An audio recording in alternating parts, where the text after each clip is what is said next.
let me try to share a few thoughts based on the experiences that we've had in Tata's and my own experiences. I think the business world is at an inflection point. In the old days, at the time of the Industrial Revolution, the business world, the basis of competitive advantage in the business world was on industrial assets, physical assets. In the last 20 years, we've heard a lot about the basis of competitiveness being based on information assets, knowledge assets. And I wonder sometimes, as we go forward into whatever the next age will be called in the next 50 years, whether the world of business and the basis of competitiveness in the world of business will be based on moral assets. I realize that this sounds rather pompous, but I can't help feeling that there are many evidences around us in the society right now today which do cause us to ask such a question. After all, commerce and business has been predicated on the principles of capitalism. And it doesn't matter where in the world you go, capitalism is associated with greed, avarice, ego, and all these sorts of negative adjectives. Excesses happen periodically through history of commerce, ever since the joint stock company was invented in 1856 as a device. And these excesses are rampant all around us today. So at least on Gandhi Jayanti, it is not a bad idea for us to reflect on what may be the role of moral assets. And there are two factors I think we can't run away from. And these are two facts which I should like to start by pointing out. First, that the joint stock corporation as we understand it today, which as I said earlier is an invention of the 1800s, is here to stay as a major agent of change in social and economic development in all sorts of societies and countries around the world. And the second thing that we must remember is that there are more and more individuals in society who are driven by a set of personal values, what they stand for and what it is that they would like to do. And they're ensconced in a corporate environment or a corporate culture which may be at variance with their personal values. And they're struggling to reconcile these two. In other words, there's a mutuality, an increasing nexus between personal values of an individual and the corporate values of the entity through which he earns his living. These are two factors we cannot run away from. Both are true. I want to narrate two episodes, two stories, to illustrate this point. And I'm going to choose a completely different area, mountaineering, completely away from corporations to illustrate my point. In 1982, there was a senior executive in Morgan Stanley in New York. His name was Bowen McCoy. And he undertook a 6-month sabbatical, which is company sponsored. And part of that sabbatical of creating self-awareness, knowing yourself better, etc., was a mountaineering expedition in the Himalayas. He went along with another colleague of his, and they were just a bit short of the last assault, the target that they wanted to reach. Around them, following was a New Zealand group of mountaineers, and behind them a Japanese group. They had reached a very important point from which the final assault would begin. As Bowen McCoy and his colleagues set out on this last assault, they heard a groan from the ice and the snow around them. And they found the body of a sadhu who was naked, not at all equipped for the minus 38 degrees centigrade and the altitude of 18,000 feet. A major dilemma arose because the sadhu was clearly dying. Should we abandon the expedition and go back to rescue the sadhu? Or should we carry the sadhu with us as part of the expedition? Or should some of us take the sadhu back and some of us go ahead with the expedition? This was a very good example where individual values, which were undoubtedly good religious, spiritual values to help another fellow being, would have dictated that you do put on highest priority the act of saving the sadhu. And your group values or your corporate culture in which you're ensconced, which is competitiveness and trying to reach the mountain peak, would say, well, the sadhu might live or die, we must go ahead and achieve our goal. In the event, they left the sadhu and they went ahead, and it is never clear whether the sadhu lived or died. But Bhavan McCoy has written a case which the Harvard Business School has published about the ethical dilemma that is posed to him and his colleague. And has brought out the fact that until his dying day, this issue of whether the sadhu lived or died would continue to plague him and haunt him. And that's because he was not able to reconcile his individual value system with the organizational value system into which he found himself placed. Had the mountaineers reached a consensus on what is to be done, his conscience might have rested lighter, but as it happens, they did not do so. Incidentally, after 1982, when this happened, as late as last year, there was another episode. There was a mountain climbing episode for people who were handicapped, and there was a double amputee, a New Zealander, and his name was Mark Inglis. And he managed to climb Mount Everest, which is quite a remarkable record for a double amputee to be able to climb Mount Everest. However, as it so happened, 26 years after the last episode of Bhavan McCoy, Mark Inglis, on his way up, found that there was one of his colleagues, there were 40 of them in that group, a chap called David Sharp, who was dying. And Mark Inglis had to choose between helping David Sharp or going ahead and climbing the mountain. He chose to climb the mountain. And it became a subject of great controversy on the subject of ethics and human values, whether he did the right thing or not. So despite a great achievement, having climbed Everest as a double amputee, the act of his climbing became controversial on the grounds of ethics. I mention these two stories because they bring out in a non-corporate context, in a non-company context, the kind of conflicts we face every day in dealing with our individual value system and the organizational value system or the environment social value system into which we are placed and we operate. This happens in our companies all the time. My instinct tells me one thing, my company's culture tells me another. And therefore getting more harmony between the corporate value system, which I influence through my behavior, and my value system, which the corporation influences through its behavior, is an essential part of understanding what is the true nature of business. Business is not something which is merely commerce, it is something which has got a very humane aspect to it. And the events of what's happening around the world today do suggest that we tend to forget this. So far as startups are concerned, we've had several experiences, and I could really speak for hours on this. But in the interest of time and brevity, I'll use the next 10 minutes to touch upon just a few aspects, hoping that the panelists who are following will be able to far more vividly expand and embellish their views, which may be different from mine, on this whole subject.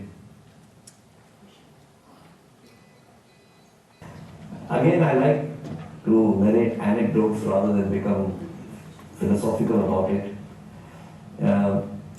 In the late 1800s, all of us will remember that Swami Vivekananda went to Chicago to attend the Parliament of Religions. And he became a very, very ardent and outspoken advocate of human values. One of the people he met was John D. Rockefeller, who had made a great fortune in the booming oil and gas business at that time. And John D. Rockefeller was introduced to Swami Vivekananda in Chicago by a French lady, a French disciple of Swamiji, who has written this in her diary, and my source is therefore from the diary of the French lady. John D. Rockefeller came for a lark. I mean, he wasn't really interested in meeting Swamiji, but he was told of a saffron-robed person who who was electrifying the people of Chicago, and so he went for curiosity. Swamiji didn't even look up from his desk. He continued to do his work. And after a while, when he looked up, John D. Rockefeller, who was not really used to being treated as just a common person, took his seat and a conversation ensued. And it became apparent to Swamiji that John D. Rockefeller had lots of wealth. And Swamiji posed him a question, and he said, if you have that much more money than other people, do you think you're that much smarter than all the other people? To which, of course, John D. Rockefeller said, of course. If he wasn't 100 times smarter, he would have 100 times the money. And Swamiji left him with an idea which said that if you come, you may not be 100 times smarter, you may be 3 times smarter, but if you've got 100 times the money, then perhaps you are merely an instrument through which this money has to go back to somebody else. Why don't you think about it? And why don't you think about leaving some of your money for other people? This sounded absolutely ridiculous to John D. Rockefeller. And he departed with a polite statement that he had worked really hard to make his money and he had absolutely no intention of leaving it to other people.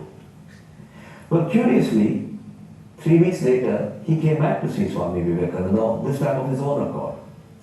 And he threw on this table a piece of paper which said that he had endowed a certain sum of money, I forget how much it was, $100,000 or $500,000, for some noble purpose.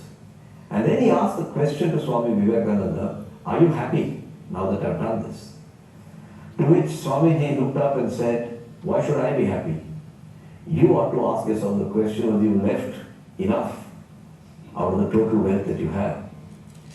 And it took another 15 years after 1898 when this episode happened. In 1913, John D. Rockefeller for the first time set up the Rockefeller Foundation, which has of course done enormous amount of good work in society consistently for the last several decades.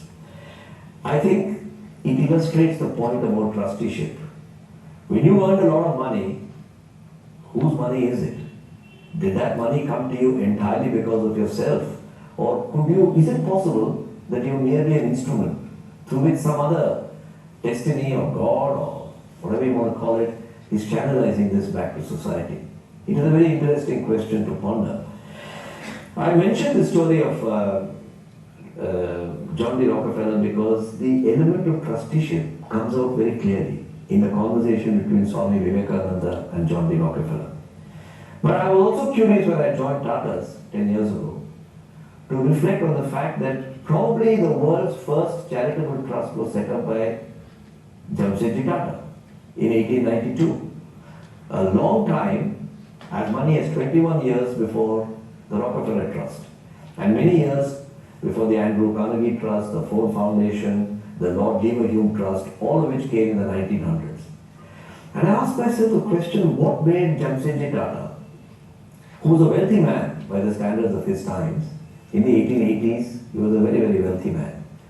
But by international standards, probably not so wealthy. What made him think of setting up an instrument which was not known and well practiced in the corporate world at that time, to set up the J.N. Tata Endowment Trust, which, as he has articulated, would enable talented Indians to go out and get advanced training, and so that they could come back to India and work for the betterment of their country. Because he was firmly of the belief that you need good people to become better, better people to become the best if you want to advance society. What gave him that concern for society? What made him feel that the J.N. Tata Endowment Trust would make a difference? As it so happens, between 1892 and today, the J.N. Tata Endowment Trust has sent over 3,000 Indians who have gone out, studied, acquired qualifications and come back. And they include 2 chairmen of Atomic Energy Commissions, a Director General of the Scientific Council of Scientific and Industrial Research, a President of India, and many other very illustrious people who have indeed proven that if you take the good people and allow them to become the better of the best, they can play a very significant role in the national economic development of their countries. I think that's another example which illustrates how business can be the servant of society. Ulterior motive of making the profit is not to make profit or to declare a dividend or to declare bonus shares, but because in some way, as J.R.D. Tata said, what came from the people must go back to the people. Who does the company earn its profits from? From consumers. It earns it by buying from vendors, from using transport contractors, and it earns its revenue by selling it back to people like you and I. Oil to keep our hair groomed well, cars to transport us well, electric switches to switch on the bulbs in our houses. We are the people, the consumers, who give the money back to the company. And as a result of its efficiency, it is retaining a certain amount of profit. Who does that profit belong to? Not just to the shareholders. It has come out to the whole community, the whole society. And J.R.D. Tata had in a very forward-looking way stated that what comes from the people of India must go back to the people of India. And in this globalized world, I suppose we could say what comes from the 6.5 billion consumers of the world must in some way go back to 6.5 billion consumers of the world. And therefore, I would like to advocate that the fundamental characteristic of a person who's working with the trusteeship concept is to accept that this is the real purpose of business, to return to society what you earn from society. And if you're going to return it to society, you must work with what Lord Leverhulme said. Lord Leverhulme was the founder of what is today called Unilever, and was the founder of the Sunlight soap, which we are very familiar with. And what he said is that the task of a leader is to behave with the humility of the guy who paves the roads. Because the man who paves the roads is working with his toil and sweat to pave those roads, never once knowing that for decades and decades after he has finished paving his roads, millions of people will travel on those roads with hope in their heart and ambition in their eyes, trying to seek out a fortune for themselves in whatever they are doing. But never once will they ever think of who it was who paved the road for them. That's the way it is. Being an anonymous servant of humanity is very much a part of a leader's privilege, not his right. And when that comes to people, then I think the concept of trusteeship leaps out at you in a way which makes leadership look effulgent, which makes leadership look meaningful. All of us have to lay our heads on the pillow for the last time, sometime in our lives. And it's what you left behind for other people that makes a big difference, and not your name. The names of many, many people are littered. I was very struck in Tata's when I first joined about 10 years ago. I used to visit various Tata units in remote locations, a fertilizer factory in UP, a hydroelectric plant in the Western Ghats. Almost always, the presentations began in the way presentations have been made to me during my career in Hindustan Lever about what are the challenges that the management faces and how they're overcoming it. The net message is we are right on top of our job, you are in safe hands. But they always ended in a way which was very unique. They almost always ended in a way with what are we doing with the community around us.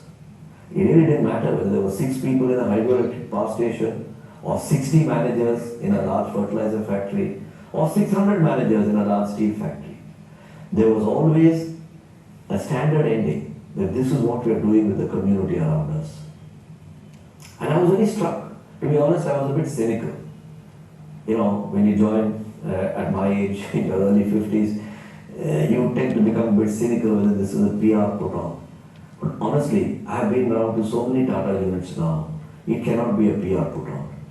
I have never come across a circular from anybody in Bombay House which tells managers that they must engage with society, or that their presentation must end that way. People just do it because they are genuinely of the view that they have their job, that they earn their profit only because of the community, and it's to them that they must return. And I think it's a wonderful commentary on trusteeship when people can actually act out and behave them rather than make presentations to other people. When people can actually believe in it because it is their belief. They don't have to make an effort to believe in it. It is not a programmed thing that they have to do to practice trusteeship. It is the very reason why they are there. And that, I think, would be the nirvana of when business would have earned for itself a respectful place in society, which business can hold its head high to. The second aspect I would like to touch, and then I shall close, would be about the role of the CEO. One of the great mysteries of capitalism is that it has made the CEO the hero of the company. Magazines put his picture on the cover story, and we treat him like a hero, or in some unfortunate cases, a zero. And for some people, of course, they are heroes one day and zeros the other day. But you have to ask yourself the question, does a CEO really do all this by himself? Is it not human that when you see your picture, you see your name splashed all over, you start to believe in the mythology that you are the cause of the company's success? It's human nature. We are all gods of clay, and we fall into that trap. I'm reminded of a lovely story which is from the Bhagavad Purana. And in the Bhagavad Purana, just to refresh your memory, you might remember that the Yadav clan to which Krishna belonged had been cursed that they will die by self-destruction. And after the great war of the Mahabharata at Kurukshetra, the Yadavs, under the leadership of Lord Krishna, went to Dwarka, which is not far from where Tata Chemicals runs its factory at Mithapur. And in Dwarka, they started slaughtering each other as the curse took its effect. And therefore Lord Krishna sent an SMS, in a manner of speaking, to Indraprastha, to Yudhishthira, saying, I want that valiant archer, Arjuna, to come, because only Arjuna can save the situation, otherwise the Yadavas will kill each other. So Arjuna came in his chariot all the way to Dwarka from Indraprastha, and he found it was bedlam. So he decided that the only way to save the situation was to rescue the Yadav women. Because if you can rescue some women, then the clan can continue. If all the women are gone, of course, the clan wouldn't be there. So in his convoy, he assembled as many other women as he could, and he rode out triumphantly out of Dwarka on his way back to Indraprastha, happy that he had saved the other women and therefore the clan. The others, of course, destroyed themselves in the Dwarka. And as he went through the countryside, near what we might call Akola, Amravati area today, the Dasyus, the natives, set upon the convoy. And the very valiant Arjuna, in trying to save the women, took out his bow and arrow. And for some reason it didn't work this time. This great hero of many wars, Arjuna, the indefatigable Arjuna, could not overcome the Dasyus who had attacked him. And Tulsidas wrote in his book the following lines, which are very, very evocative about the CEO not being the hero. He said, Tulsi nar se kya bada, samay bada balwan. Karavan luti gopika, wahi Arjun, wahi Baan. And for those not well versed with that rather quaint language, he says, what can Tulsi say about the greatness of man? Time is a great healer. When the caravan was being looted of the women, the same Arjun with the same Baan could not overcome them. And this is what happens to CEOs around the world. People who are great heroes today are zeros tomorrow. And therefore we need, in keeping with the concept of trusteeship as to what is the purpose of the corporation, that is to give back to society what it earned from society. The second attribute is that the ego-fanning mythology in which we are living, where the CEO is the hero of the day, must realize that he is the ultimate servant of society. And it is not he who does it, but the sweats and the labors of the many hundreds or thousands in his company, which is causing that company to do what it is doing. It is difficult for a modern day CEO with the media scene that we have to avoid the media, because part of his job is to communicate with them. But it takes a superhero to actually downplay his own role and promote the idea of trusteeship, in which he happens to be the trustee of the efforts of all the people who work for him and help the company to do so well. And one of the things in the Tata experience that has struck me a lot is the shareholding pattern that we have in Tatas, which in a sense allows us to do this. It's probably very unique in the world that the Tata companies are held by a company called Tata Sons, which is a private unlisted company. And the parent company therefore is unlisted, and the son and daughter companies are listed, like Tata Steel, Tata Consultancy, Tata Motors, Tata Chemicals, Tata Power, and so on.